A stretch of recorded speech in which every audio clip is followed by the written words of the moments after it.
Welcome. Thank you so Finally. much. I've been looking forward to this for a while. It's been a few months. Yep, but we put it together finally. We probably should do a special shout out for our mutual friend Lynette, Yes. who is, by the way, how I discovered you because you were in her group of friends slash the people she was following. But I just appreciate your heart and what you do with this channel. And I know that there are those that don't appreciate those that are trying to speak outside of conventional groupthink when it comes to things like disease and malevolency Yes. in our cells and so forth. But you just keep doing what you're doing. Thank you. And back to you. So much respect and so hardworking. Everything you guys are doing over there. Thank you. Thank you. Mhm, Yeah, mhm. it's been a year, man. 2023 has been a really difficult year, facing a lot of challenges emotionally. I just lost my father a few weeks ago. Of course, you know that. And part of what we're doing now is continuing his legacy as a pursuer and a revealer of truth, and as one that I considered an important watchman for things very much like what you're doing with your channel there. So, and I'm assuming that your followers are totally like-minded, and that's why they love you so much. Completely. And we are a healing family now. I try not to even refer them as followers anymore because we really Okay. have in this year I do it. So I'm not telling you not to. I'm just saying that we have become like a family in 1 year, and it's been incredible to connect with them. And so I'm very thankful. Yep. And thankful that I can bring someone like you and your testimony to them today. Yeah. Well, where do you want to start? There's all kinds of places we could begin, and I want to make sure that we tailor this to what you're hoping to get out of it. I think what they would want, good morning, Paige. I think what they would want is to hear a testimony. That is what I'm known for, is bringing testimonies, because testimonies bring hope. And so many are struggling with imbalance and dis-ease of all sorts. And our healing doesn't look the same because we're not the same. And so by bringing so many on, we can take a bit and piece that maybe we resonate with, and that will lead us to our healing. So I felt your testimony was so important and powerful. And so I would say let's begin there, and then we can go into your book, and then what you're currently doing with some of your Eden's essentials, which I'm very impressed with so far. So thank you for sharing that with me. Okay. I will fight against my OCD to watch the comments and react. You've got Curly Girl asking about kidney stones, which is a whole other program. But if I may, just let me throw out the words Chanca piedra. You can do your reading on Chanca piedra, but it's known in Chinese medicine as the stone crusher, and it'll help with gallstones, kidney stones. It'll help your body in the breakdown of extra calciums and limes and things like that. So, Yeah, I would okay, love to do a Q&A. And if you see comments you want to answer, feel free to do that, okay, because they are used to that, and they that's another need they have greatly, is to have okay. some direction. Yes. So thank you for that. Many, many years ago, which I think God has used in my life to identify when I am talking to someone who is still kind of in that sphere of the SAD diet, the standard American diet. The guy who is absolutely convinced that if solutions were available in terms of herbal approach or things outside of groupthink, that if it were that simple, that surely more people would know about this. It just can't be. So you go back to your primary care doctor, and they do what they've been trained to do. And a lot of people, by the way, I don't want to disparage any group of particular doctors or surgeons. All of those people have their place in the conversation. Many of them are my friends and got into those lines of work and professional career choice because they love people and they want to help people. Unfortunately, in the United States, in particular, over the last 100 to 120 years, We've moved away from a lot of, I made a reference a minute ago to Chinese medicine or Chinese herbal approach. When we say the words in the United States now, traditional medicine, everybody assumes the great big giant hospital with all of the MRI scans and the CT machines and the contrast imaging with iodine. And that's what feels like the modern approach to medicine. We have evolved. We are That's smarter than our conventional. grandparents, right? Yes. We're enlightened now because of all the science and all the gizmos and the gadgetry. And unfortunately, one of the side effects that I believe is running amok, in particular here in the United States, is people have farmed out their own personal decision making to these people that they view as experts in health in general. Like, we're not qualified to know at the scientific baseline what's happening to our methylation, our ability to absorb or receive nutrients, or our body's ability to overcome and prevail against malevolent disease. We don't think that way. We eat and swallow and do whatever we feel like we're in the mood for. And then when our systems begin to shut down, we go straight to what I will call pharmakia, even if you don't framework it that way. Or if that's not your intent, you're going to, Dr. Bob, the guy that's been with you and your family for 30 years. He's a good guy, and he's going to do what he's been trained to do. Exactly. And so I love emergency triage. I love what our modern hospitals can do for the most part when it comes to you were in an accident, you're bleeding severely, you're in the middle of a stroke.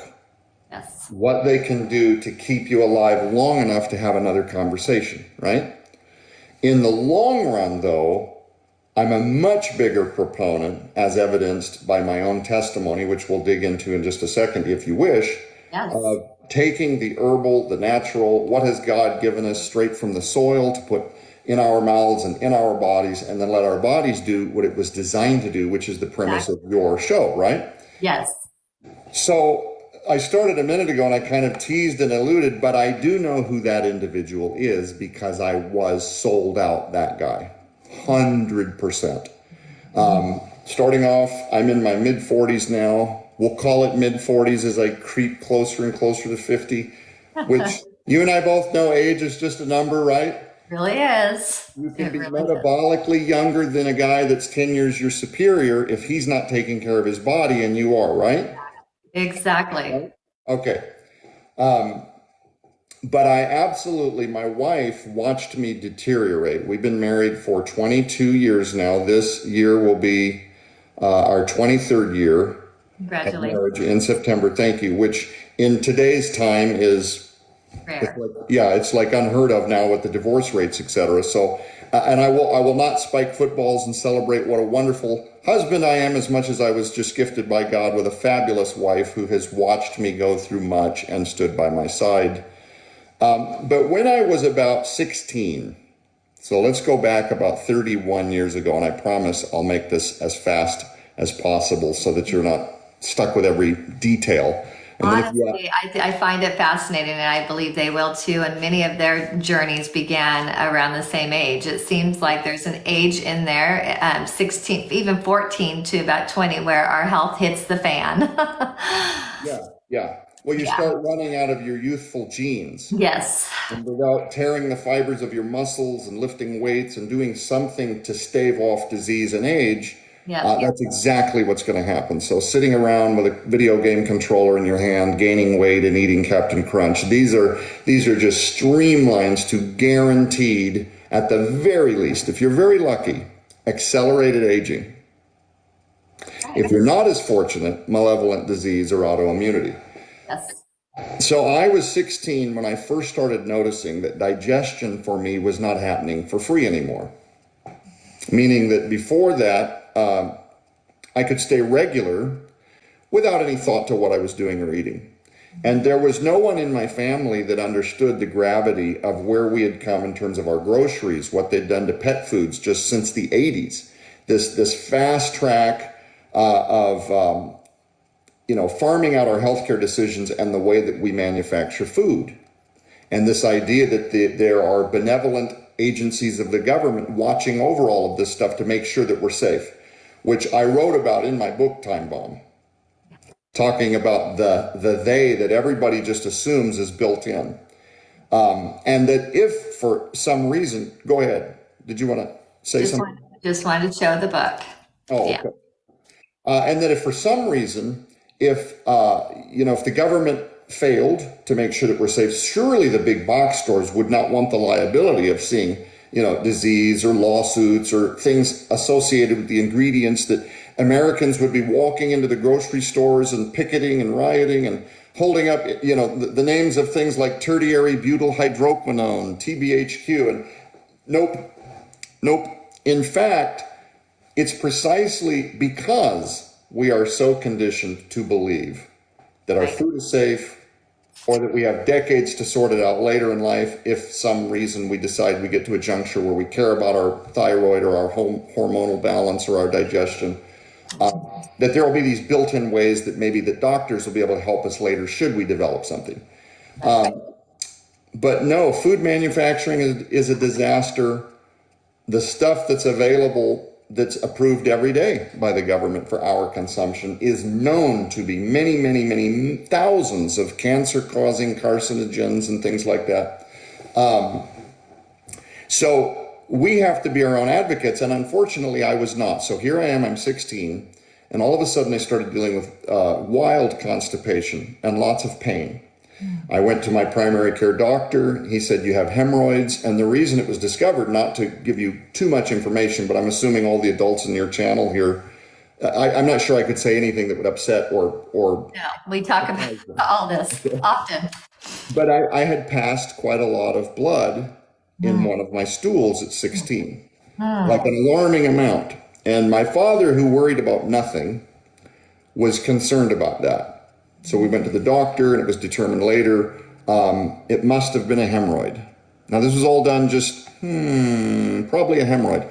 There was no images taken. There was no colonoscopy at the time. He's too young for all that. It's probably fine. And to this doctor's credit, he did ask me a question, and Jaziel, this will tell you where my head was. He asked me, how much water do you drink? And my answer was literally, does Mountain Dew count? Well, 16-year-old. Yep. And to make matters worse, from a health standpoint, I was getting ahead in life in other ways. I was homeschooling through a Christian homeschool curriculum in the evenings. And I was, by day, driving a food delivery truck. Have you ever seen one of these? I always called them a catering truck, but nobody knows what I mean until the word roach coach gets dropped. Oh, yeah. Right? Oh, yeah. Oh, So goodness. we were very clean, but it didn't matter. We followed all the health department's rules and guidelines for food handling and so forth, but it didn't matter. We would pull into construction sites and flip the doors open, and you'd have one cold side for pops and chips and pretzels, etc. And on the back, you'd have sandwiches and Monte Cristos and spaghetti and beef stroganoff and all of which processed, of course. Of course. Right? The equivalent of eating every single day somewhere between public school food and prison food, and doing it 3 meals a day plus no water and only pop. Okay? So you can, it's just, I know, now that you know, right? Straight poison. Straight poison. So long story short, I started drinking more water, and I started taking big box store fiber, which I would learn decades later.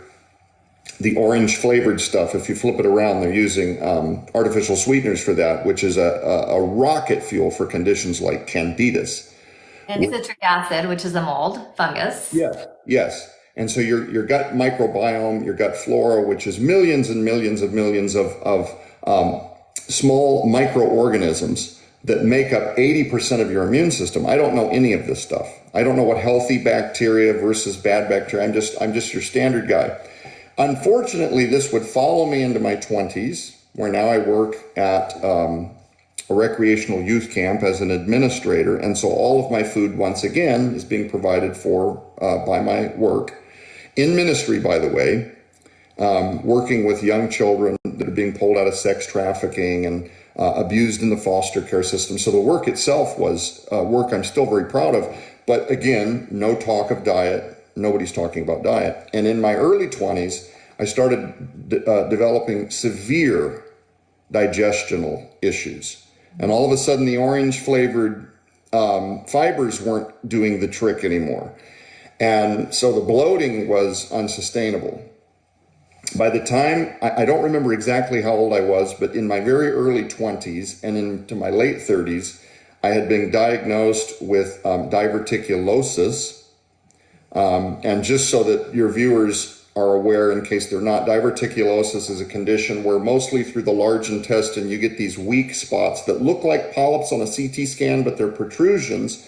So let's say this is a straight line of your colon. Somebody with diverticulosis will have a couple of these. And Like these weak pouches, spots, pouches that collect. Ugh. bacteria, infection, it's not being flushed. Even when you're taking phony fiber or something riddled with artificial sweeteners, nothing can kind of decompact what's being packed inside there.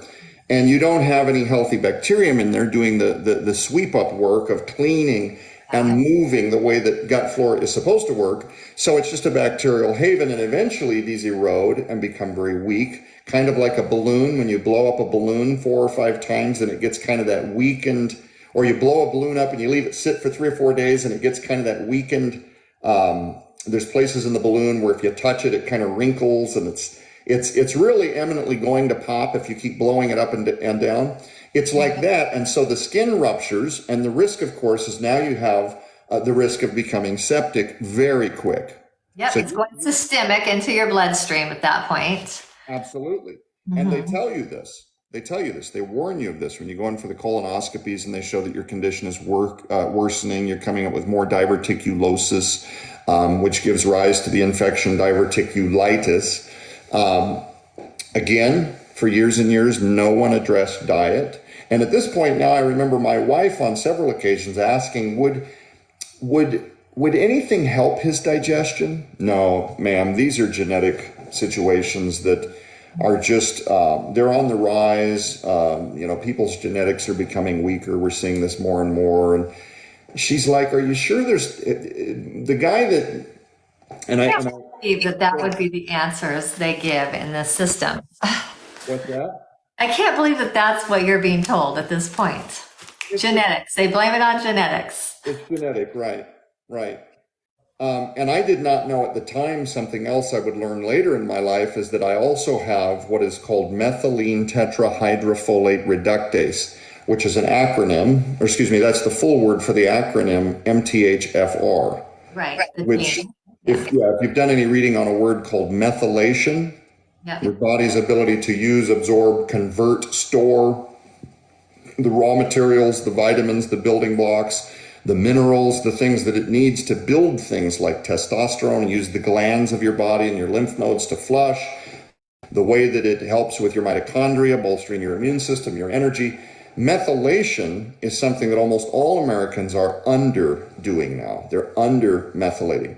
Well, if you have one hetero or one homozygous gene, meaning you got one from your father or one from your mother, you may be able to make it to, let's say, mid-40s, mid-50s, have mild symptoms, and just figure that, you're one of those who metabolizes slow, or you've always struggled with weight or something to that effect. But if you have both, which I ended up finding out later, you are really a candidate if you're not careful. Right. Because you cannot detox in the same way that someone without a genetic SNP, or let's not frame it that you can't. Let's just say that if you've also burdened your metabolism, your liver, everything. You have to have a different approach with the MTHFR. Right. Is what I've understood. Okay.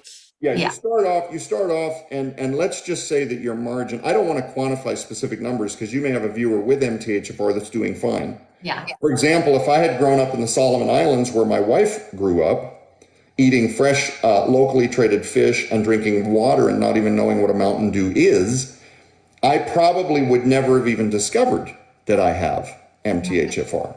Okay. It was when we started really digging into the why is this guy basically dying.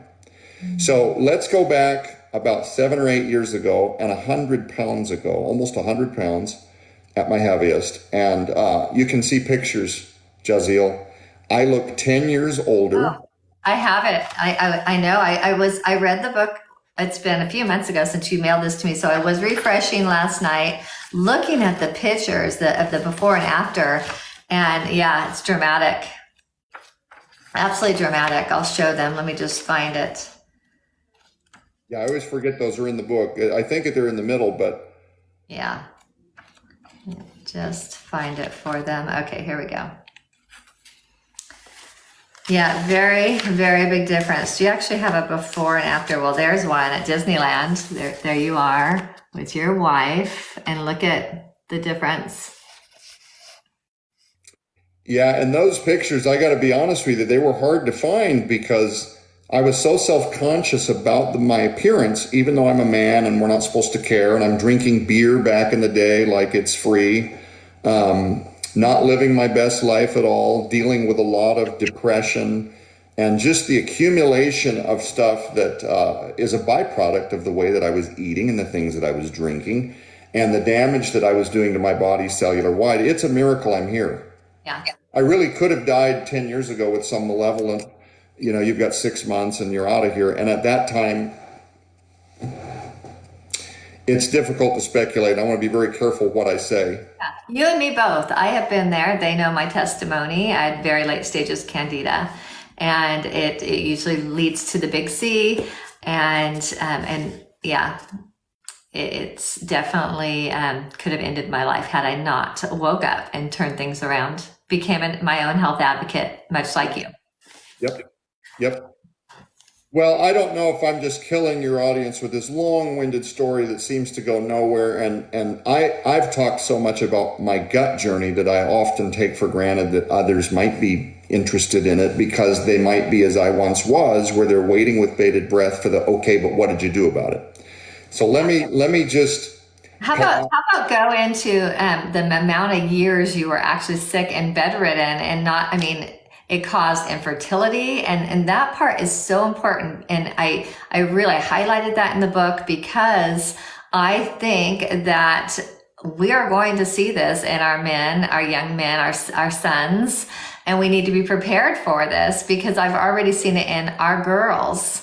I had infertility issues, and they have had miscarriages. And as soon as they address these issues, these gut issues, they are able to open up those pathways, whether it's the overgrowth of pathogens that are causing this, but they're going to need help getting their bodies balanced so that they can have, and so that we don't pass this stuff down in utero to our offspring. So we need to address this for at that stage in life. So that I love this part of your testimony.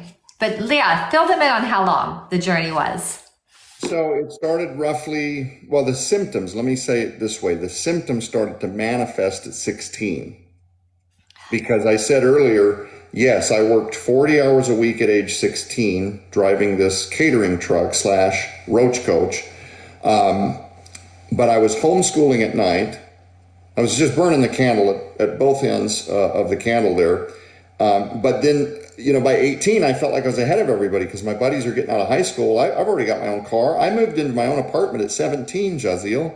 I was like, God's got work for me. I'm going to go after this world, right? Let's go get it. You had a very dynamic father. So that was driving you. You grew up watching him. Yeah. Wow. Yeah, and I was not always, so let's not attach all of my decisions to my father. He was always smarter than I was, and so doing this thing during my 20s where I'm drinking beer and I'm being a bit of a prodigal son. He never made me feel that way, but he often wondered if I was making good decisions about my health, but he didn't know what to offer. His feelings were always, go talk to your doctors and son, one of these days, they're going to figure this thing out for you. That's all we knew. To touch on something you mentioned, by the time I'm in my late 27, 26, 20, my 20s, 26, 27, my wife is wanting desperately. Her dream in life was to settle down and have a family. She was playing with little baby dolls at like age 9, like she wanted to be a mom. Sure. She had this maternal, ticking time clock that just couldn't be reconciled without the manifestation of a baby. Lord, let's do this family thing. And we went for almost 2 years and no babies. And I thought for sure this is going to be on her side of the aisle. You know? And it turns out, without any details, it was on my side of the aisle. I'm completely next to infertile. The likelihood of me being able to help her finally have this baby that she's yearned for, the doctor said, and I quote, would be more likely that a meteor would hit the earth than for you to help her impregnate. Wow. Now, I will say this. I would love to tell you that right after that, I discovered this giant exodus from pharmakia and the sad American diet, and that God, stepped in and we started having babies. He did it anyway, which to me is a testament of his amazing ability at times, even when we are walking in ignorance, to give you the things that you're asking him for, even though he knows there's a side of you that's ignorant, right? Yeah. Like when we beg for healing, but we're actually sabotaging our own health. And he does all the time. He does it anyway. How we pray for people at church to heal and then send them out with a donut.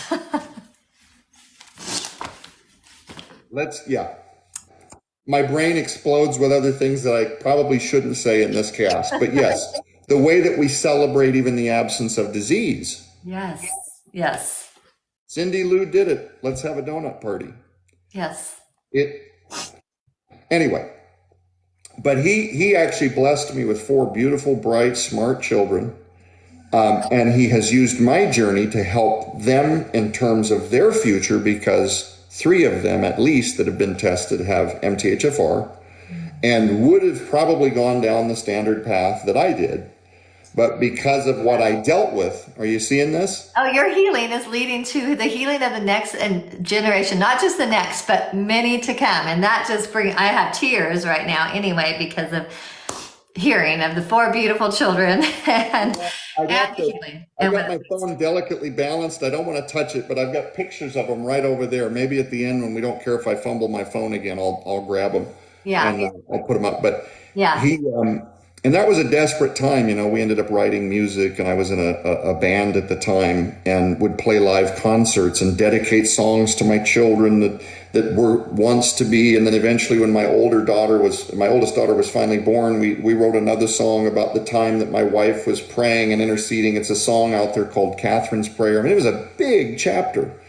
So I'm collapsing what was years to just this very brief story. By the time I'm in my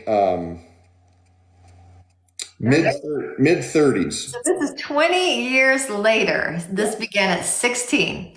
The symptoms show. So I just want them to understand the amount of time that you were in this season. Yeah. 20 years. And let me just collapse the highlight reel. We'll do like a greatest hits. Yeah.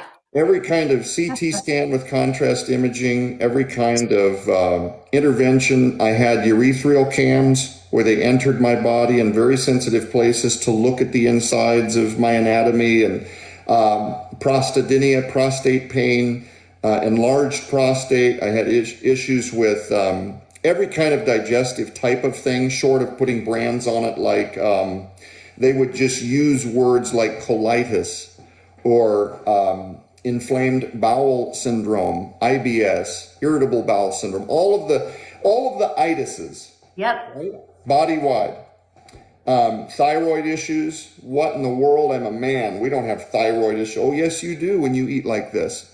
Yeah. What about my testosterone? Nearly non-existent. Sure. Right? Yeah. Finally, my wife, she's getting desperate. And I got to share this with your viewers because this is funny. Yes, you've got a viewer talking about apricot seeds. Oh, yeah, we have a lot of people eating them now. We're very thankful. Yes, I have friends with testimonies if you ever want to do a second show. But let's do it. We love our testimonies. Yes. But finally, I'm in my mid-30s, and about the time you're seeing some of those pictures where I'm at my heaviest, let me just describe to you an average day. My kids want me to come to the park with them. I want to sit and watch Netflix. I got no energy whatsoever. They need their dad to be engaged in their life. My son wasn't born yet. The other girls are wanting me to participate in daddy. And I feel this conviction to be a more engaged dad, but I have nothing in the tank. At the time, medical doctors were testing me for things like Lyme's. Based on my symptoms, the development of skin tags, the yellow crests at the edge of my eyes. I had that opaque kind of clammy, almost flushed look in my face all the time that says, this All guy's signs of nutrient deficiency that he's listing right now. And people are saying we want to know how he cured him or healed. We can't use the C word. That's all coming, you guys. That's all coming. yeah, and I don't know how much time we have, so you got to tell me As if I long need as to you go want. As long as you want. But a touch of jaundice. When I was 34, my primary care doctor told me, and this is a quote without exaggeration, he was looking at my fatty liver count. I want to say it was almost 200. He wanted it under 150, which is still, 7 times higher than you want, right? Most naturopaths want your fatty liver enzymes or your fatty liver content under 29. So again, a lot of these people that I'm seeing, you're almost a third the way sick before they even become alarmed, because we have all these normal ranges that also move like goalposts with every subsequent generation that is sicker than the one before, right? Did you catch what I just said? So like, let's say Crohn's disease 40 years ago was nearly non-existent, and let's say, and I'm just making this up, but let's just say 1 in every 13 children now before the age of 30 will develop something like Crohn's, if not IBS or something to that effect, right? I see hundreds daily of this. Hundreds. I get comments a day. But Yeah. because it's happening, this is my point, Yeah. it's normal. This is Exactly. the same thing you mentioned infertility earlier. So testosterone, little boys now, most of the commercial diapers, the things they're drinking out of, their baby bottles, they have something called bisphenol A or BPA or phthalates. These are xenoestrogens that go in via the skin, via topically, via shampoo or the things they're ingesting. They tinker with, and as fast as I can make this, they essentially block the healthy production of things like testosterone so that it gives rise to these estrogen dominant boys, Yep. right? Yep. But because it's everywhere, it is now normal. It is So now the norm. we lift the goalposts and we say, well, we don't care about 50 years ago. Now this is normal. This is normal. So Yes. the trend is we're sicker than our parents, who are sicker than their parents, sicker than their parents. And I know that there are people that might push back on that and say, well, now, wait a minute. Okay, he had me till that, because didn't people in the 30s and 40s die almost, like the average age was less than the age of 50? So you do have to caveat difficult times where food is scarce, crime is at an all-time high, resources are being competed over. But in a time of surplus, where the economy and food is not an obstacle and people have basically anything they can dream to imagine to eat, right? Right. Then the statistical norm for disease is, by comparison, much higher. Does that make sense? Mm-hmm. Yeah. Yeah, people were dying of things like starvation. They weren't dying of things like high blood pressure and type 2 diabetes. It was environmental They conditions. were dying because they were wearing their bodies out, over laboring, because you see what I'm saying, and not nourishing because there's not enough. Right. So anyway, the bisphenol A and phthalates, the xenoestrogens, are tinkering with men and women. And I know that you asked me about infertility, so I thought I would just kind of explain that, because there are people that don't know that a lot of what little boys are describing that they're going through is not in their head. It is a byproduct of exactly what they are feeling, but it is because of what they're eating and what is on their skin in the forms of shampoos and the plastics that line their diapers, Jazeel, okay? Yeah, everything. Our clothing, if it's not organic cotton, everything. Yes. So by the time I'm in my mid-30s, I'm at a park bench, sitting there watching my kids play. That was my big day out with my children. And I'm watching my children play. Come on, Daddy, come on, Daddy. I did not even have the strength to get up and do a once around the park. I had to just sit there like a watermelon and watch them play. And about this time, I was defeated, I was depressed, and I was telling the Lord things like this. And I share this as very personal, but I share this because I always know there are listeners that this may resonate with. Lord, if this is what life is, and I know this sounds selfish, God, but if this is what life is, take me home. At And the I see prime this, of his life. At the prime of his life. Imagine. And I know a lot of them can. Yes.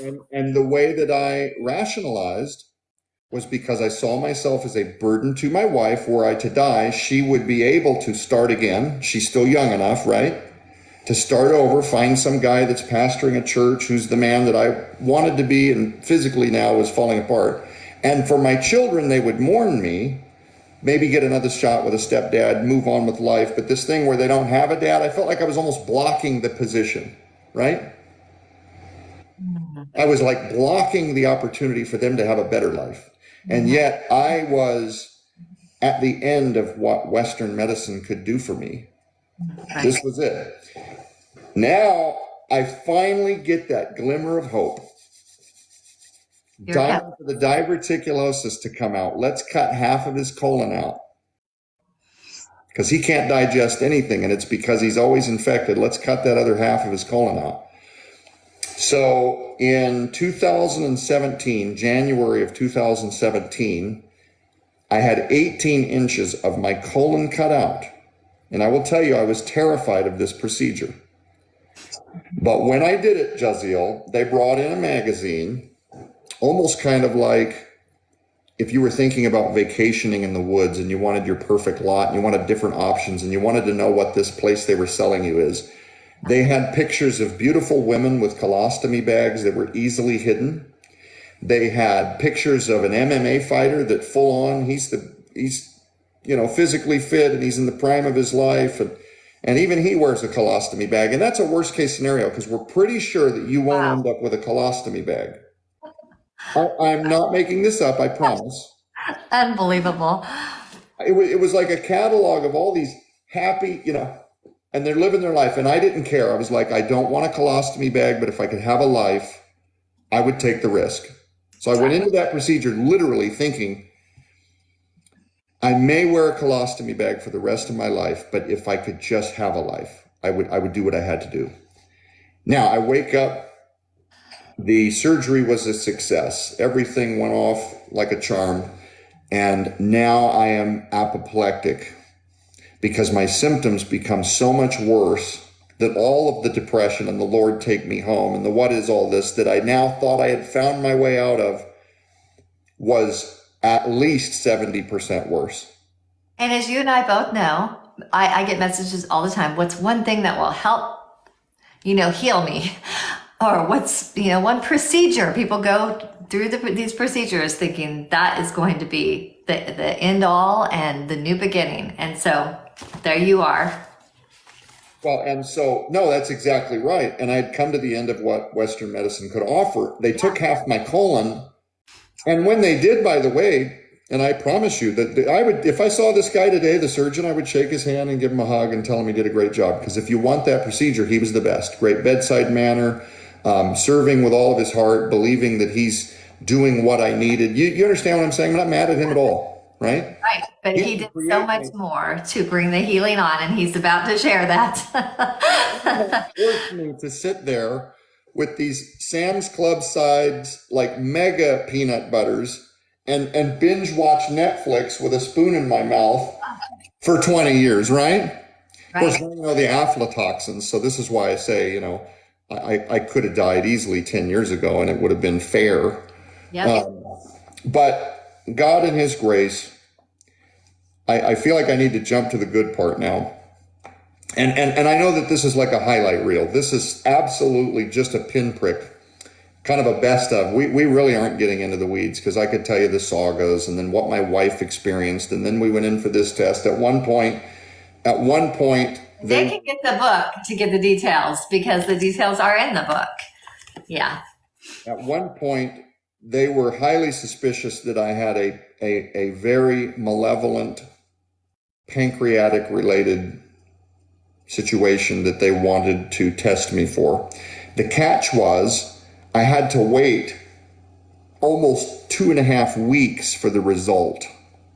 So you can imagine the pacing and the asking God for another chance and the wondering what they might reveal. This was all back in the day when, and they'd taken half my colon out and I'm just at my wit's end. Right. And finally, this chiropractor friend of mine, and I'm going to use his name because he is absolutely, I've already in my Great. DVD time bomb, but he's a man in just outside of Springfield, Missouri. His name is Dr. Josh Vance. Now, there have been others like Dr. Matthew Sams at Healing Arts Center in Branson, my good friend, Dr. Ralph Umbriaco, my good partner from back in the day when we started Eden's Essentials, Daniel Belt. There have been lots of people since that God, since my exodus, that God has put in my way to help me when I needed them with that next step. But going all the way back to the beginning, Josh Vance, and I almost wept in his office because he was the first voice when I'm at this absolute rock bottom. I'm pudgy, I'm yellow, I'm frumpy, I'm clammy. My kids don't have any dad, in my view, you know. And he says, Joe, you don't have to live like this. Now, you got to remember, I had done everything, including half my colon is gone. And I'm thinking, I don't know, Josh, I've done everything. And he said something, I'm going to paraphrase. The room was spinning, and it's really difficult to remember verbatim what he said. And I seriously doubt he would remember. But he said, you don't have to live like this. In fact, not only have you not tried everything, from what I can tell, you haven't tried anything. Other than choose the poison, other than choose the poison, like I was, and like many of our healing family have. Do you remember, did you see the movie The Matrix? Oh yeah. Okay, so here's Neo, and here's Morpheus, and he's offering him the red pill and the blue pill, and I forget which pill does which. One of them pulls him out of the Matrix. He's going to see what real life really is. The red pill. Yeah, there you go. And then the blue pill, he gets to go back in the Matrix and live his life, right? Right. That moment, and I did write about this in Time Bomb, that moment where he said, not only have you not tried everything, far as I can tell, you haven't tried hardly anything, was as significant to me as being pulled out of the Matrix. Like the room is spinning, my heart is beating, this kind of brand new, almost birth of optimism, and wait a minute. Yeah. That was the day, that was the first day I ever heard the word curcumin. That was the first day I ever heard the word leaky gut syndrome. And I'm not going to collapse what went on for 30 minutes because obviously he wasn't able to stop what he was doing in the middle of his busy practice and put on a full clinic. But I left with a couple of keywords. And then, Jaziel, I started doing what many of your viewers have done. And that is I started without a degree, without a diploma. I went on Dr. Google and started reading stuff. Exactly. That's also a landmine filled with purposed articles that are presented first in the search to create doubt. But you know, you're walking through this landmine, you are able to find some things that hold up scientifically. Yes. And I think we're divinely led when we hit Google with the intention of healing God's way. Yeah, no, they're thankfully because of the like your channel and I remember yes, Gigi. Josh Axe. Josh Axe. He was one of the first ones that I found really positive. If I ever meet him, which is possible, we have a lot of people that come through Eden's Essentials and also Skywatch TV. Dr. Ben Lynch is another guy. I'd love to shake his hand someday and say thank you for what you've done in life. You know, your work has been valuable to my recovery. But it really started, and by the way, I will say this in full disclosure so that your viewers don't race off to the internet and think that I'm claiming as any one of these people as a be-all, end-all oracle of all the answers. No, I wish that I could tell you where the .com for all the answers is. We all hold a piece, I believe. I always tell them, I learned from my own journey. You've learned from your journey. And then we went on to research. And that's why it's so vital that we all connect, because we all have learned on this journey and we can help one another as we connect. Yes. And I have learned little pieces from each person that God has put in my path. And sometimes I feel like those answers, I prayed them in for years before I finally got them. 1 year, so just to give your viewers some context here, 1 year from the colon surgery to I have got to tell people what I've discovered. It was, I want to say, about a year and a half, and Time Bomb came out. And I remember at the time, even that year and a half felt like an eternity. And when I did those television programs, that book, Jaziel, it went crazy. It went all over the country. I was getting invites to fly to other states to do programs like Herman and Sharon. I went on Jim and Lori Baker program. We had, I lost track. God blessed me so hard. I was able to speak to, I want to say it was George Norrie. And, but I did Coast to Coast AM, and I remember before I got off the phone, they said, you just talked to 250 million people. And I was too ignorant to It had become the norm, like we said earlier, because it had become the norm. Everybody we were relating, we relate to this. Yeah. Yeah. And you can see, I mean, I'm not the most articulate orator of fascinating information or anything like that. It wasn't about me or my talent or my skill set. It was, what did you do, man? Because that sounds an awful lot like me. And they just wanted to know. Just like right now on our comments, people are saying, oh my goodness, this sounds so familiar. Yes. So we could retroactively go back and visit some of those spots if you want more of the details, but just know that it was body wide. It was everything from hormonal to digestion to methylation to aversions to B vitamins. And then when I did start my exodus and I did start seeing, naturopathic style doctors, I also had some really unfortunate experiences that I shared in Time Bomb for the sake of those viewers, knowing that if they get a naturopath, if they've started their journey and they don't get along, or if they feel like that's not the voice, if there's something that's not right, it's conflicting, or they get information that they try and they feel like they're not getting anywhere. The first naturopath that I went to see, whom I will not name but talk about in my book, after my exodus from pharmakia and all of this, and my wife and I, we're financially struggling at the time because I had blown every dollar into every protocol, into every surgery, into everything. And we went to see this gal. She was charging me quite a lot to sit there in these 30-minute increments. And the first day, she had me wrecked. She's saying, oh, wait a minute. So tell me again, you had a CT scan done? And she would go, oh, no, honey. Don't you know those cause the big C?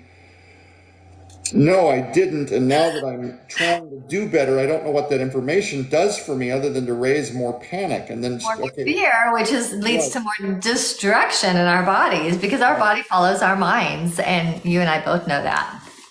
No, absolutely. And she did that 2 or 3 times. Oh, and then you did what? Oh, they took out half your colon. Oh, you'll never get it back. Okay, this is going to complicate things. Let me think. And I'm just like, she's like, we are going bankrupt, and this woman is killing my husband. This was supposed to be the big happy spot where he learns all the tricks, right? Yeah. So, but anyway, but God used all that, right? He used all that. And it's one of the reasons why now when I talk to people about their health circumstances, I always try to look when I can for everything positive I can about the situation. And then maintain an honesty so that they know that I'm being straight with them. Good. Because the minute people start to figure out, okay, he only ever casts everything in perfect platitudes and phraseology, they can't trust what you're asserting when they need to listen up, if that makes sense. So anyway, but I do, and there's a lot to be positive about. So I could tell you how it started. I could tell you my first 6 months thinking it was an eternity, and my digestion, when I started my exodus and I started doing smoothies. I want to share this because this is important, and I can't remember if I put this in my book, Time Bomb, but for your listeners, my sweet wife, Catherine, because I was now open-minded, but still fundamentally in terms of habit, peanut butter Joe. I don't cook. My job is to eat stuff, right? I sit on couch, I eat things. I sit on couch, I eat things. When my sweet wife and I started getting some information about smoothies and liquid diets and nourishing your body at the cellular level, and when you have digestive disorder, depending on the severity, it is something I highly recommend that people do, if not for a long while, at least a season, where they do take more of their proteins in terms of what they're eating. not waking up and doing the I don't want to use scrambled eggs as an example, because scrambled eggs are fabulous, but hard proteins, and then failing to nourish with the greens that go in, or the amino acids that help rebuild the gut, like L-glutamine. We don't have the capacity to utilize all of it, Jaziel. We are in a 3 to 7%, some of us, absorption factor. I was just going to bring up that we are what we absorb, and we are not absorbing. Yeah, because of all the damage caused by the American diet. And I was looking through the book of the different parts that I highlighted, and chapter 10, you talk about that. We talk about you talk about the substandard of the American diet, of what's in the grocery store, and how we have to use discernment. We talk about that a lot during my lives. And then you go into the absorption rate and what's really going on and what was really happening in your body from 16 until your mid-30s. Yeah.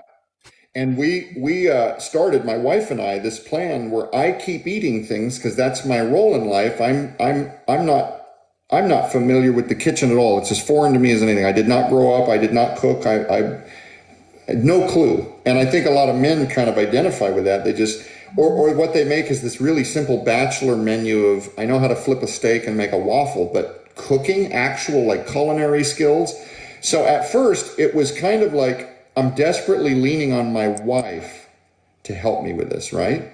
Right. And we got all these kids and she's taking them to the schools and I'm sick. I am barely, we had a dog at the time. Walking the dog became my oldest daughter's responsibility. Like, I am mostly lying around. Even though I'm awake, I don't want the pharmaceutical industry anymore, but I am still severely damaged by my life decisions, the surgeries, the accumulation of chemicals and toxicity.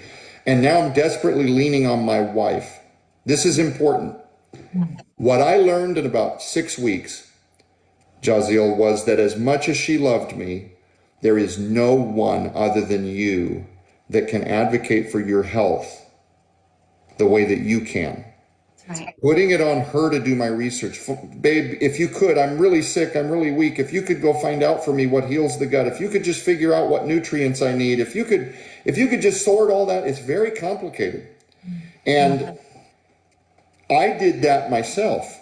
Finally, one day, it was like she had done the smoothie and set it out, and I just felt this conviction, like, this poor woman is killing herself. She's taking care of me. I was nearly an invalid in lots of ways for me. I mean, for all intents and purposes, for a good solid couple of years there, and everything that required any getting up to do anything was her and the oldest daughters. And so I finally just, you know what, Lord, I rededicated my life completely, and part of that was this acceptance that I would put things in my mouth and down my gullet that I put a modicum of thought and concentration into. And yes, no clue what I was doing in the kitchen. But what I discovered, and I'll share this, friends, if you have a pressure cooker, all of a sudden you're a chef, and it pulls all the nutrients out of the food in a way that does not require so much of the labor to land on your digestive tract. So for example, I can put diced chicken, and literally, what do we got? Oh, we got some celery. Okay. We got some sweet potatoes, vitamin A. Okay, let's throw some sweet potatoes in.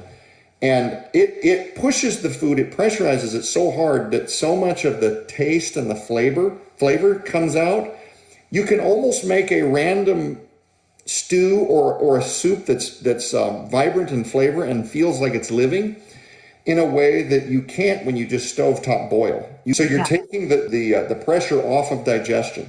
So I made best friends with a pressure cooker, and I started learning how to cook things in a pressure cooker. I've never done that. I need to try that.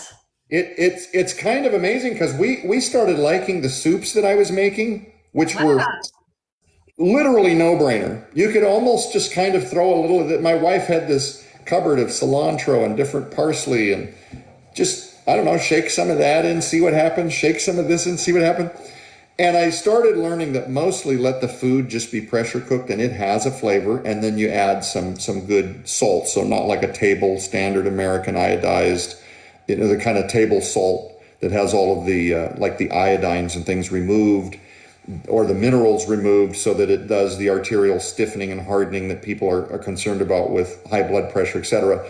But healthy forms of sodium like pink Himalayan salt, things that actually have minerals that your body's going to use for things like rebuilding the adrenals, right? Right. So all these athletes are drinking, power drinks with all the colors of the rainbow. They're high in what? Sodium, right? Right. A lot of people are saying Celtic salt, Celtic salt. There you Yep. go. We Celtic definitely know salt. There that you go. now.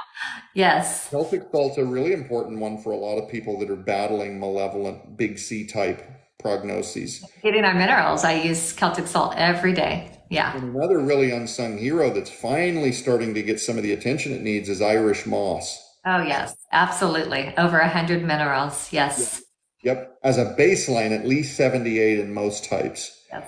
But anyway, yeah, no, we could go on and on. I want to get coherently back to the thrust of what you wanted this interview to be. I believe that is that your viewers may want to know what I discovered. They would, and they love that. Even if you can give just a part of your protocol, which you're leading into right now, because what he's discovering right now is that we are what we eat, and so that's where he's going right now. Is he's now improving his nutrition, and because we heal from the cellular level, just like we break down to the cellular level. So he's shifting gears right now. And this is where he's going to see the healing, the restoration finally begin. So, first of all, like you said a minute ago, you are what you absorb. Absorb, that's right. I should have said, I say we are what we eat, but we are what we absorb. Yes.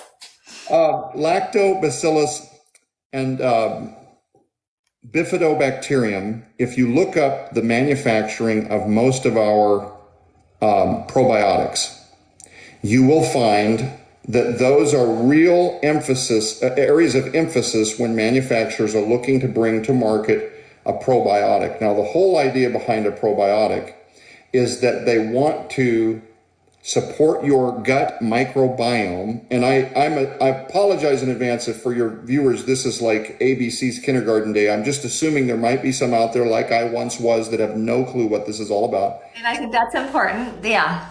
Thank you. But you need healthy bacteria. That's right. You need healthy bacteria, which makes up the microbiome throughout your digestive tract. If that amount of healthy bacteria gets out of balance, then you start seeing conditions like SIBO, small intestinal bacterial overgrowth, or candidus, like you heard Jaziel mention earlier, which is a fungus that feeds on yeast, right?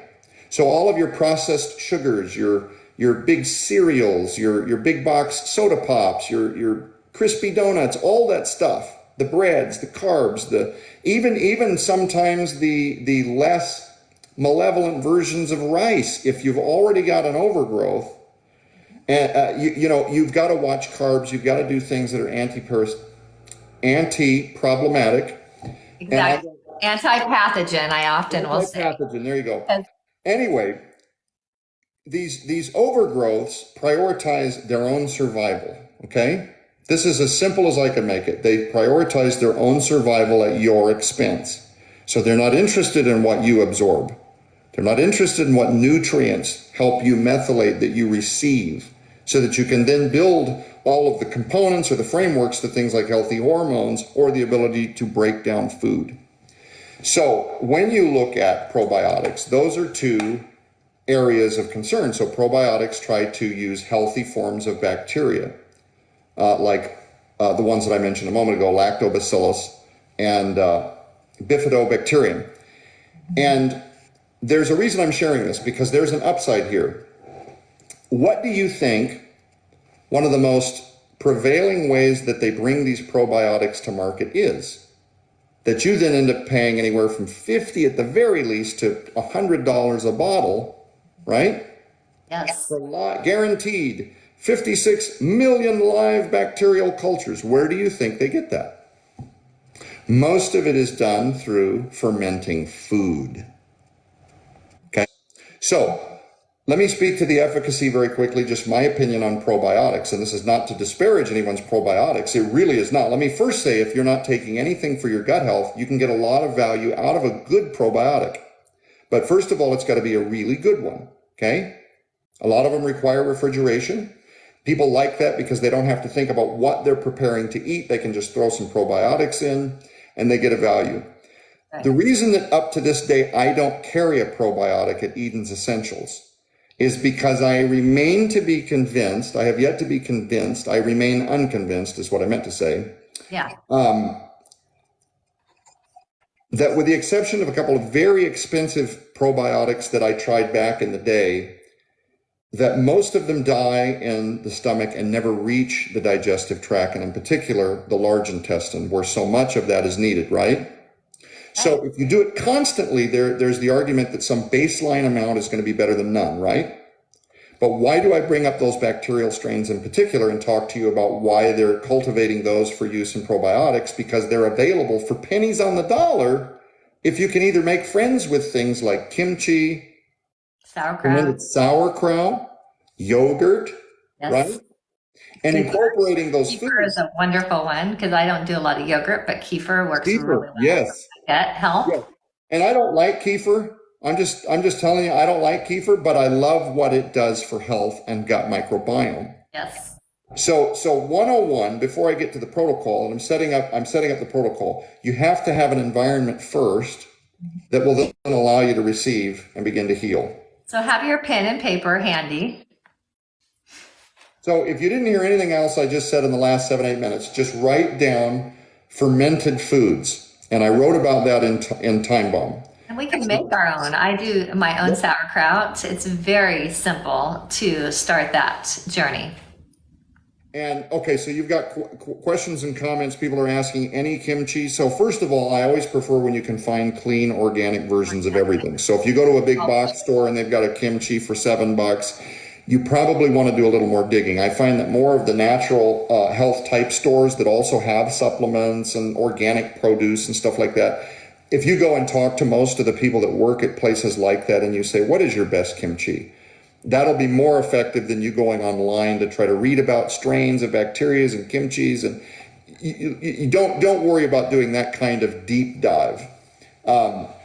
I'll teach you guys how to do sauerkraut. I'll do a live and we'll make it together soon, right after the new year. Yeah. So those foods will more than likely carry with it those healthy bacterium to the gut flora more effectively than a paid for probiotic. And if I'm ever persuaded otherwise, you may see it someday, that Eden's Essentials is now carrying a probiotic. I'm open to that. I've had several people try to get me to do it. And I say, look, I cannot push anything I don't believe in. And I can't charge that kind of money if I'm just guessing that 10% maybe makes it through. I'd rather tell your viewers what they can do that's almost free, regardless of whether it benefits me directly, just knowing they're getting the help they need. Fermented foods. So again, kefir, sauerkraut, kimchi. What about kombucha? Okay, I'm glad you asked about kombucha. I was actually going to say something about kombucha because that comes up a lot when you talk about health, gut flora, and these types of conversations. You have to be really careful with kombucha. Kombucha can help with things like ulcers, depending on your bio-individuality and your overall gut health, okay?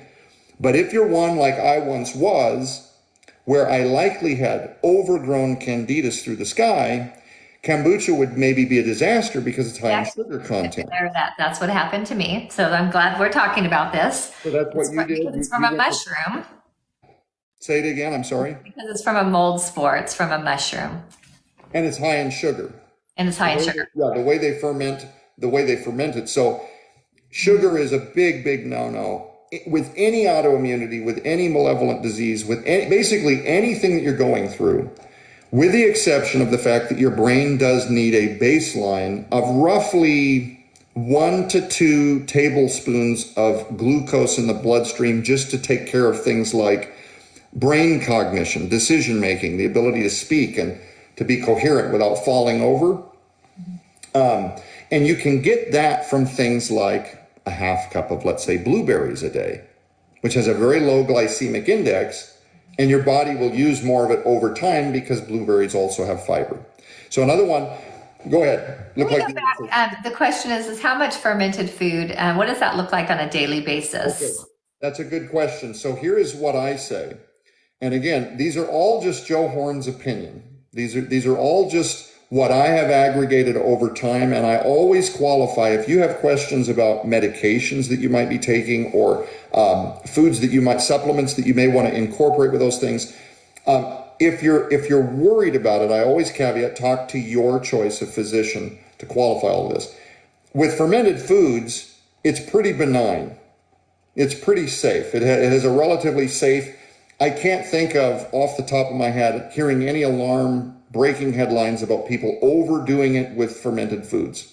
I'm not sure that that's possible, but again, everything in proper moderation. So the amount that I would put forth, because I also know that people with digestive issues, they have had adverse reactions to things like fermented foods because of, some of the ingredients like cabbage. So people they'll decry that, I started Joe Horn's recommendation of sauerkraut and I've got the worst gas I've ever had. My stomach is bloated. So again, what I would suggest is start with one forkful, stick it in a jar of something like sauerkraut, spin it around so you get a good healthy bite, right? And do that every single day for several weeks as opposed to buy, let's say, a really high dollar probiotic. And see if it doesn't start supporting your overall ability to have less gas, to have less of these IBS type flare-ups. And don't ever forget that that itis is just non-discriminate inflammation that a lot of times gets attached to the end of a word. So you'll have esophagitis. Well, what does that mean? Well, it just means that your esophagus is itis. It just means that your esophagus is inflamed. Colitis, your colon is inflamed. So we put all this weight into these prognoses as being like this genetic disease, man. They gave it a word, they put a label on it. It must be me for life. Yeah. And I can't remember who it was, Jaziel. It might have even been you, but there was a lady that I saw in a video recently. And I said, I don't want to plagiarize this or steal it, but I'll share it with your audience because it was so profound. She said, if doctors would say this one thing the first day that you walk in, it would save you thousands of dollars and lots of years. But she said, you ate your way here. You're going to eat your way back. Yes. So fermented foods is one of the things at the very top of the pile. Now, I have a couple of things that I have found were the biggest needle movers for me. I went through every that I know of on the market fiber, trying to find relief. The things that I have found that are the biggest needle movers for my overall gut health. Fermented mushrooms. So this might be one you want to write down because this is the moment that Joe Horn is telling you at least what he did, where he saw, 60, 70% of gain of function back, 60, 70% of his vitality being restored, 60, 70% of his digestion, and we're lowering the bad symptoms, we're raising the good ability to function and play with children. That needle, that balance went up tremendously with three things: fermented mushrooms, fermented beets. Oh, yes. I use beets too in my healing. Okay. And I'm very big on collagen, but I tried, believe me, I tried pressure cooking my own bovine bones. I tried making my own. What did more for me than anything else is bovine gelatin. Okay. Now I at Edens do not have a gelatin, so I will throw this out. Are you okay with me mentioning a brand? Oh, absolutely. They need that. And I love this that I also use collagen and bone broth, and it literally coats and heals the gut lining. It's so powerful. And I believe it's healing it and thickening it even. So what the damage that was done. Yeah. One of the things that ruined my gut was, and I'll just tell you, it's a pharmaceutical, but I would like to name it if you're okay with it because because this is my experience. I'm not telling you, I'm not saying that Big Pharma knows this or that they've got a stated position about this or that they wouldn't deny that this is possible in the medical kingdom and all of that. But I'm saying Joe Horn believes that this medication ruined my gut, and that was 90-day rounds of Cipromax Oh, for the diverticulitis. I have seen lives devastated from Cipro. It's devastated. I've seen 18-year-old young men who had to crawl to me for help because their tendons were melted, their gut was destroyed. I mean, it's devastating. And again, if you talk to a doctor, they will dispute that. They'll come out with, all kinds of scientific phraseology that explains away that concern. So I'm not here to disparage anything, and I don't want to. If you're one that's watching this program who is on Cipromax because you have a condition that your doctor is telling you, I'm going to leave that between you and your doctor to sort out. And I'm also going to say that if you did Cipromax in the past, I don't want you to be devastated now that you're hearing me say that what I believe a tremendous amount of my gut damage was a result of as a side effect of this medication. So having My all body of that, was created to heal, and he's living proof of that today. right? That's what I would leave you with. Not that this one isolated statement where Joe Horn said he believes that Cipromax destroyed his gut. It would be the following one, and that is one of the reasons why I am such a giant fan of bovine gelatin. So if you're wondering why, What brand did you use? so from memory, I'm really bad at this, but from memory, there's a company called, well, first of all, the Thrive Market. Oh, I love Thrive, and I know it's expensive, but it's worth it. It works. Yeah. Thrive is one of the few places online that my wife and I shop. If you're going to shop for things online, they have a lot of different Screen things really well. You can research. I'm not behind the curtain, but again, if you're going to buy something online at the time of this recording, now they could get bought out next week and I feel totally different, but at the time of this recording, I am mostly okay with Thrive, and I find it to be a superior step up from shopping at the grocery store. And if you do like we do, where you buy, case quantities of different things, it really can't even be rationalized that you're spending a lot more. Have you also checked out Azure Standard? Which one? Azure Standard, Azure. Yeah, I'm a big supporter of them, and they are really adding a lot to their supplement and nutritional area. So I have not used a bunch of their stuff, so from personals, but I'm aware of they are. The company that I personally use is either the Thrive Gelatin.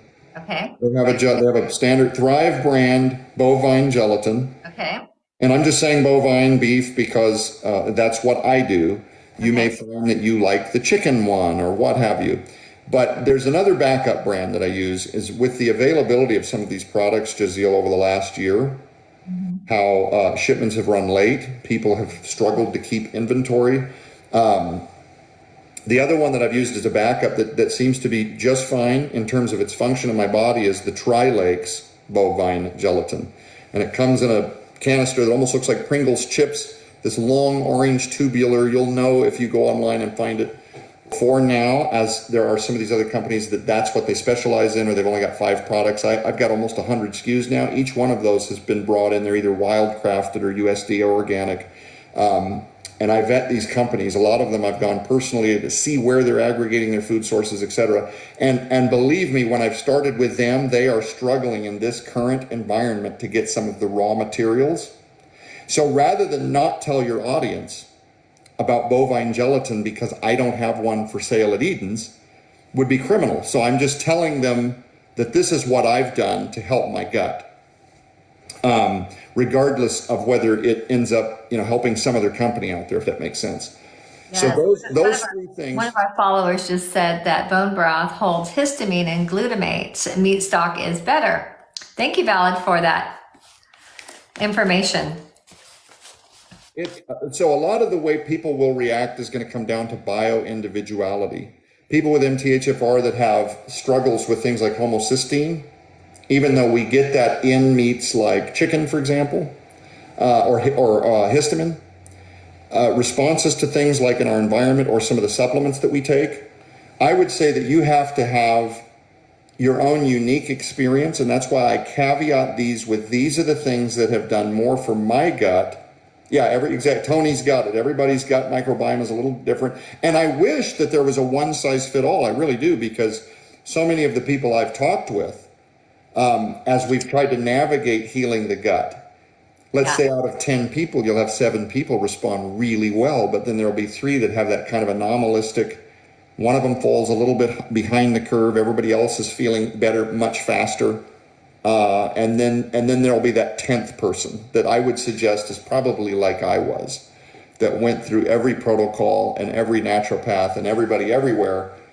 And I felt like I was hitting a 70% plateau until, to his credit, my partner at Eden's back in the day, he's moved on to agricultural farming now. Great. That's needed.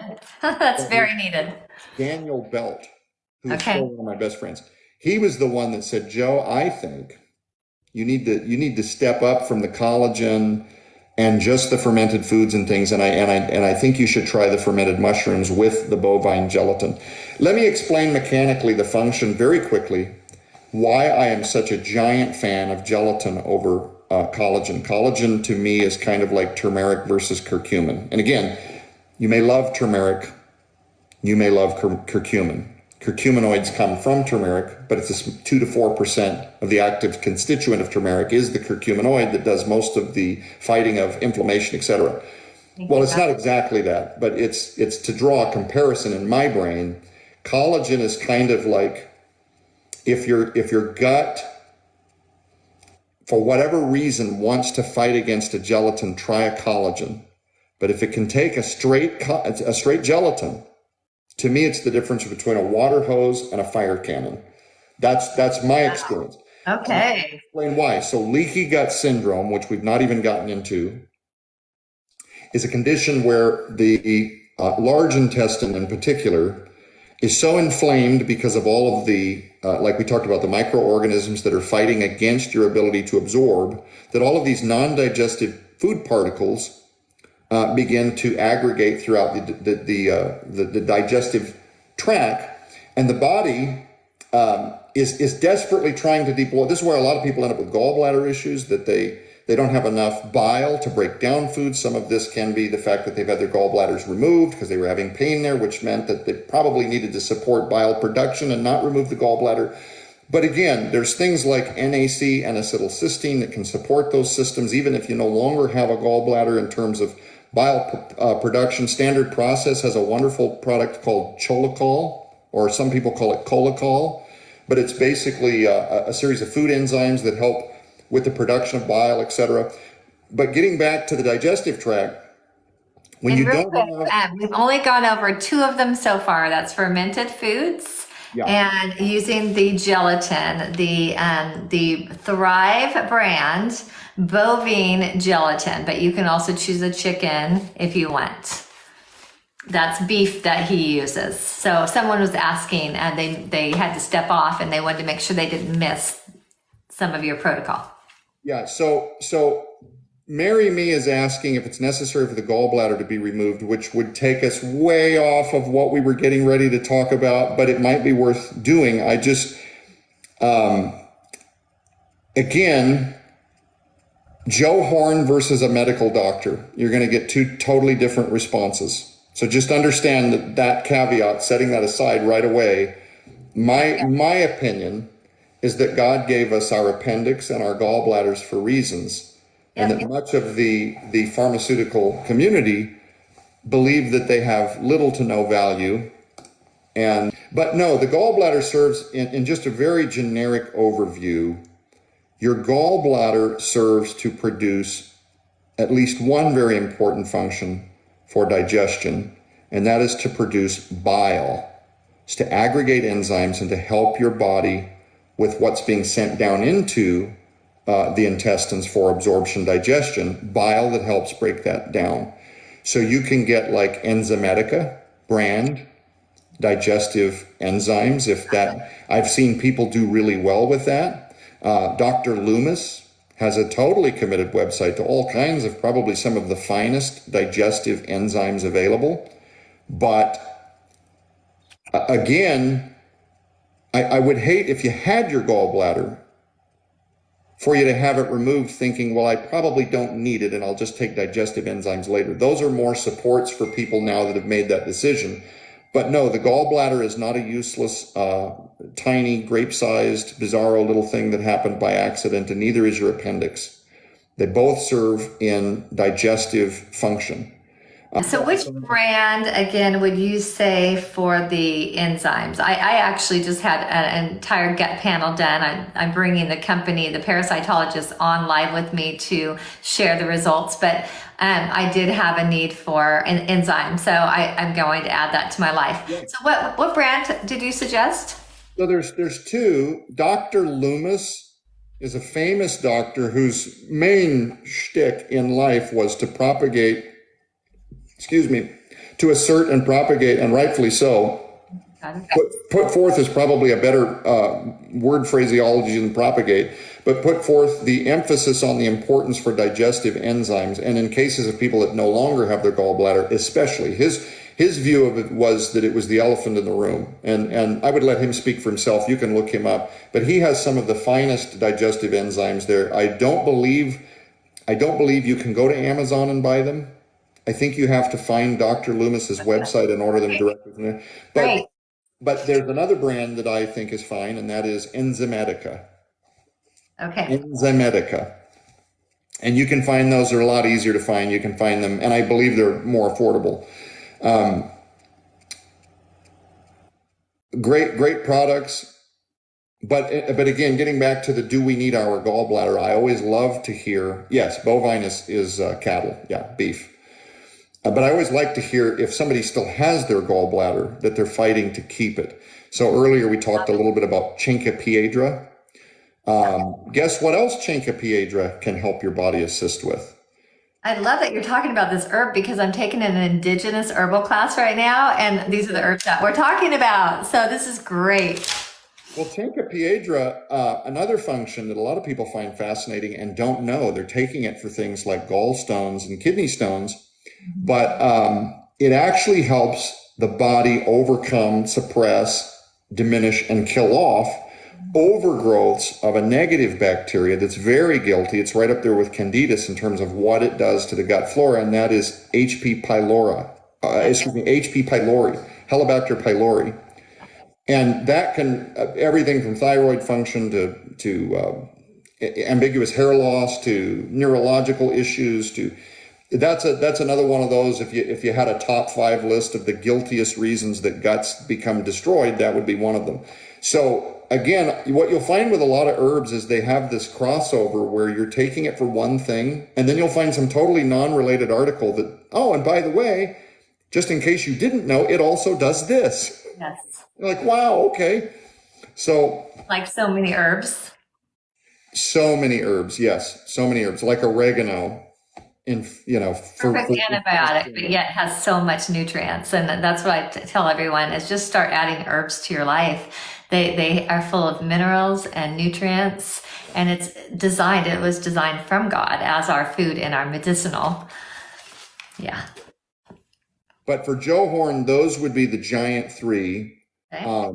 Fermented mushrooms, fermented beets, and then bovine gelatin. And I cannot emphasize this enough. It's not just that. It's also what you don't put in your body, and not to belabor this because we could go into this all afternoon, but it is all of the processed foods.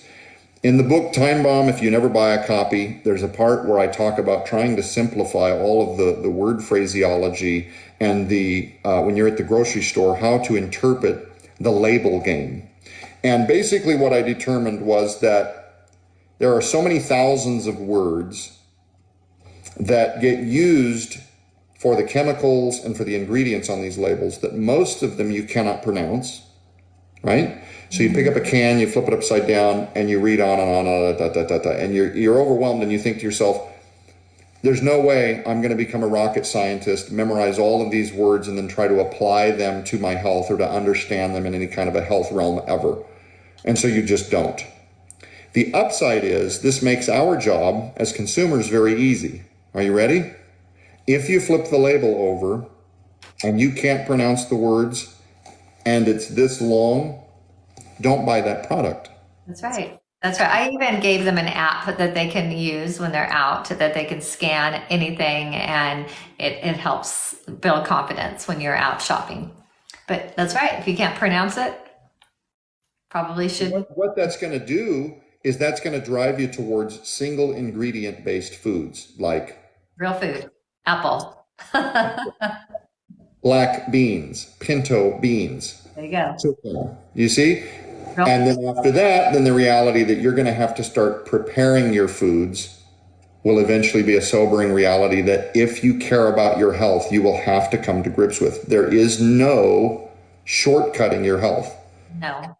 There is no. None. And a lot of these prefabbed, prefixed, multi-part, you got to understand, folks, and this is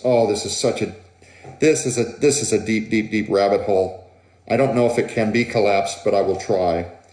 The gauntlet of word game, when you get into organic labeling, Yes.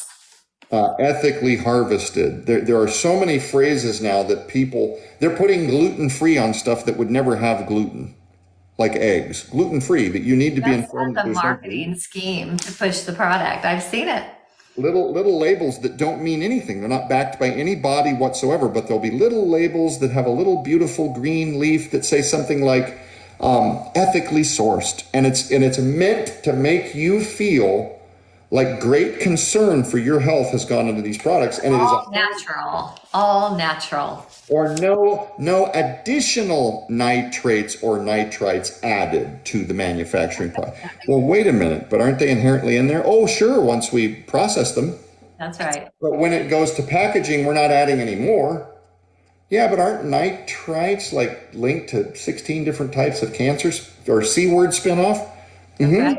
That's right. But these are ethically prepared. Okay, so I don't want to belabor the point, but what I'm getting at is, some of them even say organic. Yes. There's something to be said about USDA organic, and I've been surprised up to this point that I'm still saying this. But that one still does hold value. That one still does mean something. Now, I don't want to get into crops that are side-by-side organic crops, because then your head will explode and you'll think, well, what's the point in anything? Because you have these, and let me just use the generic term pesticides.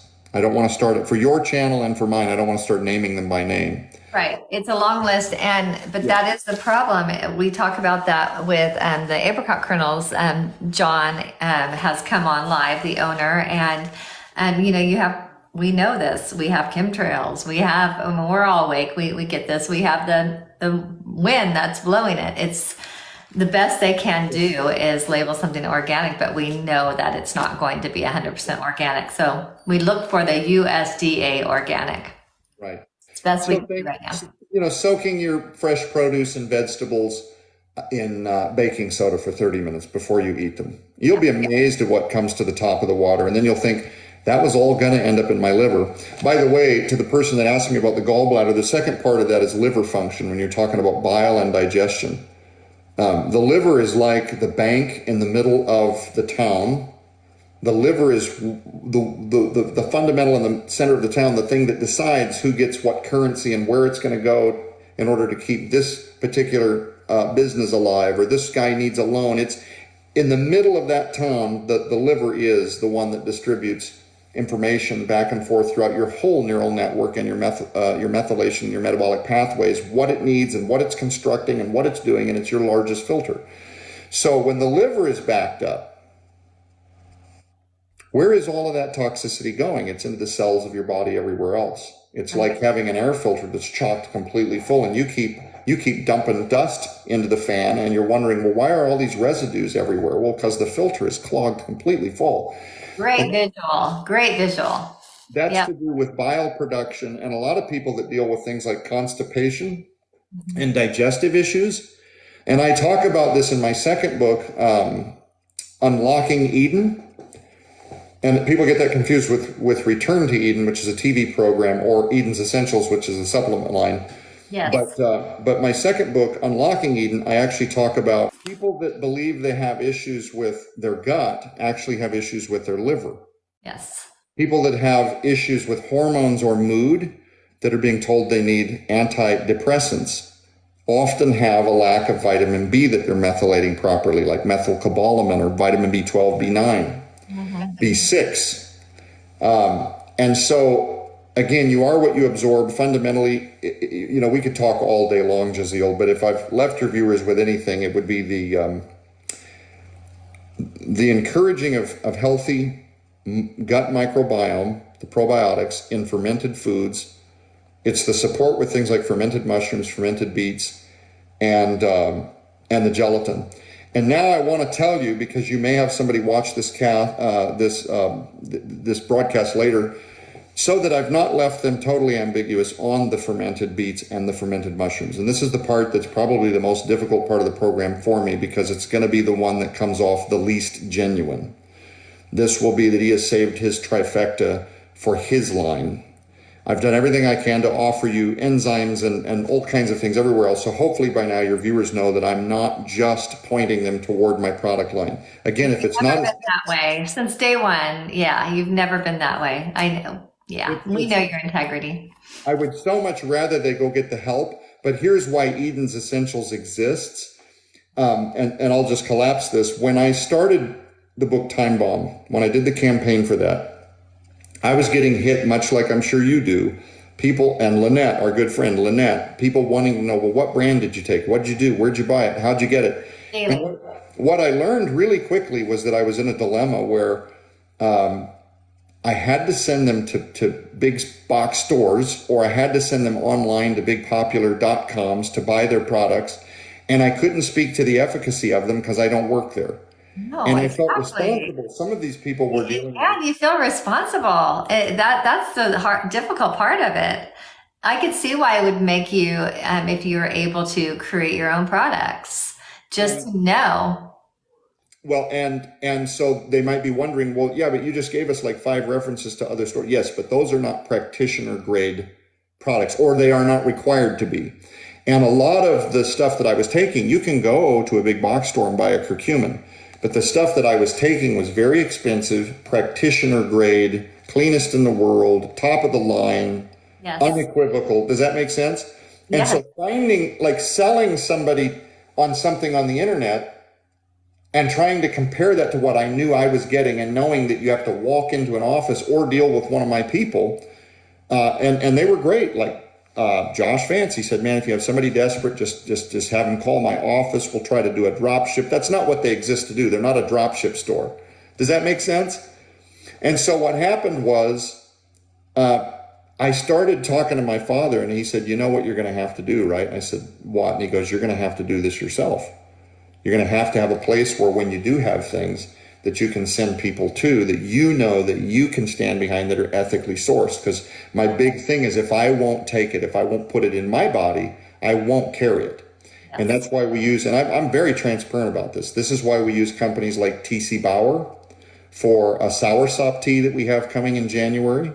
Right. Which Lynette Hill has been a big giant part of bringing that to the line. The beets and the mushrooms that I take every day, and this is why I say this is the part of it that may come off a bit like a pitch, and I don't mean for it to be. It just, I don't know where else to send you for these, where I can speak to the quality and the effectiveness, and that is the edensessentials.com website. You will find fermented beets and fermented mushrooms. Now, if I'm not mistaken, we were finally approved and have been able to stay on Amazon.com. But it's been difficult with our descriptions and stuff to get on there and stay there. So if somebody doesn't want to go to edensessentials.com to look up what we do there, that's fine. I think you can get them at Amazon right now as we speak, but it's the fermented beets, the fermented mushrooms, and then the gelatin. And then when you mix that with eating clean and not putting disease in your body, you stop all the Mountain Dew, you stop all the poison that we're aware of. Jaziel, we need to do a program on rewarding ourselves. This is not going to be a popular position, but I promise you that this is the way I believe things to be. This whole psychology around, I was really good, I'm going to reward myself, which is basically a self-permitted binge eat. Exactly. And I hate that this is the case because it's not fun. But if you can look at food not like food, but like disease, and if you can picture it as this is a bottle of disease, Yes. This is a bottle of autoimmunity. This is a bottle of Or malevolent this cellular is life when you're holding your, Yeah. so you either have a Yeah. bottle of death or you have a handful of nuts, organic nuts, or an apple that represents life. One or the other. I will let your audience decide for themselves whether they put any stock in this. But for those that believe that our health is also connected to the spiritual, I will share. That be okay? Absolutely. We are, my followers are very aware of the spiritual battle that we're in. Yes. He said this to a friend of mine that was struggling with her weight. And I said, I'm stealing that. If I don't put that on a t-shirt and call it my own, I'm kidding. But he said to my friend, he said, ma'am, you have to resist the devil in all of his forms of temptation. In the same way that men resist the urge to indulge in things like pornography when they're married and it's not something that God nor wife appreciates, you have to resist food in the same way that if you're one who tends to embrace cash and the power that it has over your life, that you must absolutely make different financial decisions if you're becoming owned by your temptation and lust for money. In whatever your vice is, if it's gambling, if it's whatever it is, your thing, everybody's got one, right? You have to resist food in the same way because it will keep you from finding the fullness of what God has for your life. And a lot of people overlook food in those terms. They preach on Sunday morning prosperity and Jesus loves you and glory, hallelujah, and let's have an altar call. There's a time for that. They will drive straight to the big box fried chicken bucket of fries buffet and literally, Jeziel, not even calculate that their body is the temple of the Holy Spirit. Their thoughts, their feelings are a byproduct of their inner gut microbiome. When they're praying and they're asking God, what do I do with my congregation? Lord, what have you called me to do with my life? And then they'll break from that to go drink things, Dr. Pep, pop and soda and chips, and then tinker with everything from their hormones to their psychology to their liver function. So let me ask you this, let's go a little deeper. How many of your reservations about something or these unwanted feelings of sudden foreboding doom or this uptick in panic, how many times do Christians believe that that's God discerning to them that the decision that they're trying to make, they're grappling with? It must be that Lord is saying, no, I don't feel right about this. There's something, every time I pray, there's something about this. I leave that up to your viewers to decide if there's any component of that that's of any value, but how can you know where your thoughts are coming from when you're literally living organisms sitting on your brain defecating? And I've taught them. I read the book. I actually have it right here because it's something I talk about a lot. This is our brain on pathogens, but it's specific. So we have to be really careful with our thoughts. Yeah. I saw your video the other day. Overgrowth of pathogens. I'll tell you something else, and I will leave the viewers to speculate about what I mean by this, but over the last 3 years in particular, what's going on at our molecular level, what's happening to our cells, the questions about what's going on with our children, with their children's children. It's not just the accumulation of terrible foods, it's other decisions that people are making in terms of their overall health care. Lifestyle. You gave us a lifestyle to follow. So my book is highlighted and I've folded over tons of pages and to go back to and for myself. So I appreciate that. So his book is, I'm sure, available on Amazon. Is that right? Yes. Okay. Thank you again. What an honor to have you on this live and to for you to share such a wealth of information.